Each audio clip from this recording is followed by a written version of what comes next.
Floridita is a popular Manhattanville hub on 129th Street and Broadway. For 40 years, its owners, the Diaz family, have brought a Cuban flavor to the neighborhood.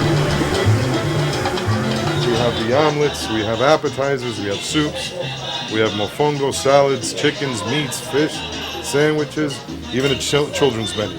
And then we have the daily specials for our working class people here, under $10 every day. And Raymond Diaz knows his neighborhood well. A mix of predominantly Cuban, Dominican, and African American working class people nestled between two contrasting worlds: the predominantly white upper class Columbia University and predominantly black and Hispanic West Harlem. I think Manhattan needs at least one working class neighborhood to stay intact, just for the sake of diversity. You can't have an island full of rich people. It's going to get boring. But in fact, there's a real threat that in the not-too-distant future, this 40-year-old icon could cease to exist. The close-knit community is in fear of being torn apart by its neighbor, Columbia. In December, the university's plans to extend its campus were approved by the City Council, making it the largest expansion in Columbia history. This would include the 4 blocks from 129th Street to 133rd, from 12th Avenue to Broadway. According to Columbia's website, this is how the expansion will affect 129th Street and Broadway, where Floridita now sits. They plan to build the Jerome L. Green Science Center. The way Columbia could seize Floridita's land is through eminent domain, which is the power of the state to take property without the owner's consent, but with monetary compensation. So this means Columbia itself cannot seize Floridita, but it can request support from the state. But for now, inside the walls of this Cuban hotspot is a lively combination of music, mingling, and meals. I spend sometimes 14 hours in my business in Floridita, and I don't get bored, because you get the Africans with their stories, you get the old people who've been here for 60 years telling you stories. And Joseph Claudio is one of those regulars. He's 87 years old and has been coming to the restaurant since the day it opened to eat rice and plantains. I feel good here. The majority of the people that come here are beautiful immigration from Haiti and from Santo Domingo. They carry their own language and they carry their own tradition. Connie Villavicencio begins every morning at 6 a.m. making breakfast for customers. When she first came to the United States from the Dominican Republic, she had difficulty finding a job because she spoke very little English. But she says Floridita opened its doors to her. This restaurant is like a family. Everybody come, so many people come here because it's like a family, brother, sister. The bustling business had a humble beginning. The corner space was a Spanish club. It was started in 1968 by Diaz's uncle. The restaurant was only a third of the size it is now, and so was the waitstaff. Many of the employees now have been here for decades. ¿Cuántos años de la primera vez que tú trabajaste aquí en Floridita? 24 years. Beyond the walls of Floridita, many people in the neighborhood are upset about Harlem's changing landscape. Down the street from the restaurant, residents rallied against the plans to rezone the area in front of the Adam Clayton Powell office building. They say they're afraid that losing small businesses like Floridita is a sign of what's to come in Harlem. Working-class blacks and Hispanics being pushed out, while more affluent whites move into the community.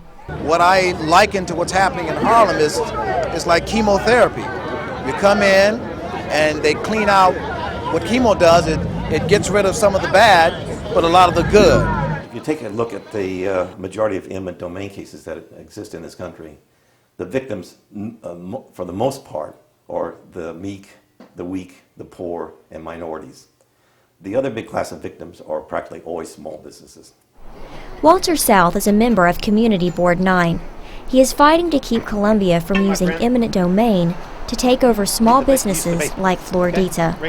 You have to understand that these businesses basically are family-run businesses that they'll have brothers and sisters all working together. While the employees of Floridita aren't truly related, they say losing the sense of family would be the biggest sacrifice.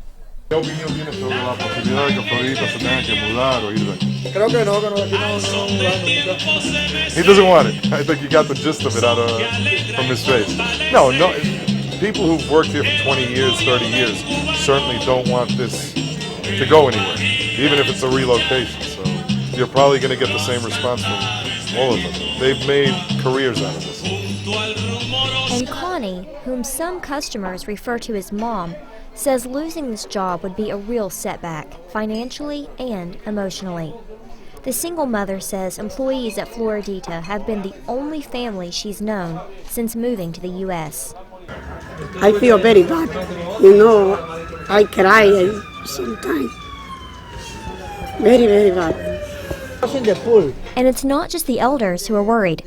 17-year-old Giovanni Farinas says that as a Cuban himself, the restaurant feels like home. This is like part of the neighborhood, so it's like, you know, you're trying to get rid of the neighborhood, you know, because of the artwork and the pictures that they have over there are like old Cuba, and it's really nice.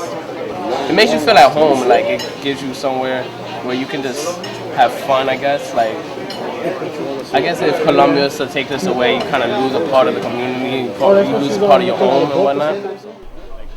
For Columbia University's part, representatives say the expansion will revitalize this neighborhood with 6,000 new jobs. They're also working with local businesses to relocate rather than remove them. We've been committed to working with those people who are in the 17-acre footprint, running businesses now to work with them to relocate them. Sometimes they'll be relocated in the area, sometimes they'll be relocated out. Certainly while construction is going on, they must be relocated out of the area. But then there will be places for people to come back to. And so we're hoping that that will also happen with Floriditas. While Diaz worries about the fate of his own business, he does struggle to see Columbia's point of view. I think the change could be a very positive thing because they do claim, and they're probably right based on the plans that I saw, that you're going to have 6,000 jobs generated in this expansion, and that's no joke. Potentially 6,000 jobs gained, but for small business employees like Connie, it's a way of life that could be lost. What will you do if you have to move? I don't know. Really, I don't know.